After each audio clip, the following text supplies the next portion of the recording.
Hello and welcome back to HardReset.Info. In this video I will show you how to disable or enable SmartShift on Logitech MX Anywhere free. Let's begin!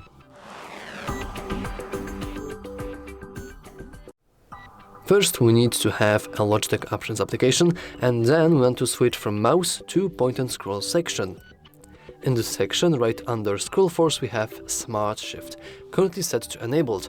When this option is enabled, the mouse scroll wheel mode will automatically switch if we scroll a lot. Currently it is set to ratchet, and if we scroll too much, it will automatically switch to the smooth one.